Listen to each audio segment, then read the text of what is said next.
नमस्कार, जय सिया राम।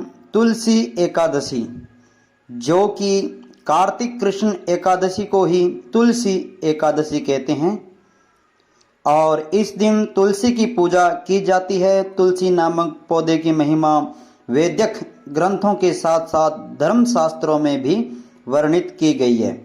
शास्त्रों में तुलसी को विष्णु प्रिय भी माना गया है। तुलसी का पूजन करने के बाद तुलसी एकादशी की कथा सुने, जो कि कथा इस प्रकार है। श्री कृष्ण की पत्नी सत्यभामा को अपने रूप पर बड़ा गर्व था।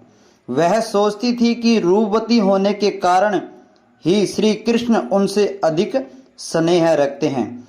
एक दिन जब नारद जी उधर गए तो सत्यभामा ने कहा, आप मुझे आशीर्वाद दीजिए कि अगले जन्म में मैं श्री कृष्ण को ही पति रूप में प्राप्त करूं, कि अगले जन्म में भी मैं श्री कृष्ण को पति के रूप में मैं प्राप्त करूं। नारद बोले, नियम यह है कि यदि कोई व्यक्ति अपनी प्रिय वस्तु इस जन्म में दान करे तो वह उसे अगले जन्म में प्राप्त होती है, और अतः तुम भी श्री कृष्ण को दान रूप में मुझे दे दो। नारद जी बोले कि कोई व्यक्ति अपनी प्रिय वस्तु इस जन्म में दान करे तो वह अगले जन्म में प्राप्त होती है, क्योंकि भगवान श्री कृष्ण उनके प्रिय थे और तुम्हें अगले जन्म में अवश्य प्राप्त होंगे। सत्यभामा ने श्री कृष्ण को नारद जी को दान के रूप में दे दिया।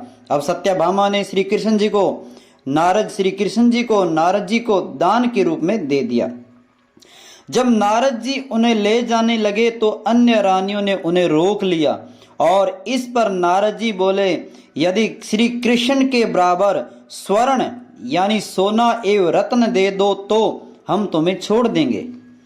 तब तराजू के एक पलड़े में श्री कृष्ण बैठे और दूसरे पलड़े में भी सभी रानियां अपने अपने आभूषण चढ़ाने लगी, किंतु पलड़ा ज्यों का त्यों रहा। सत्यभामा ने कहा कि यदि मैंने इन्हें दान किया है तो उबार भी लूंगी। यह कहकर उन्होंने अपने सारे आभूषण चढ़ा दिए, किंतु फिर भी पलड़ा ज्यों का त्यों रहा और इससे वह लज्जित हुई। यह सारा समाचार जब रुक्मिणी ने सुना तो रुक्मिणी जी तुलसी का पूजन कर रही थी और तुलसी पूजन करके एक तुलसी पत्थर ले आई और उस तुलसी पत्थर को तराजू के पलड़े में रख दिया और जो वजन है वह बराबर हो गया। नारद जी तुलसी के वरदान के कारण ही अपनी अन्य रानियों के सौभाग्य की रक्षा कर सकी। तब से तुलसी को यह पूज्य पद प्राप्त हो गया कि श्री कृष्ण उसे अपने मस्तक पर धारण करते हैं। इसलिए इस एकादशी को तुलसी जी का व्रत व पूजन किया जाता है।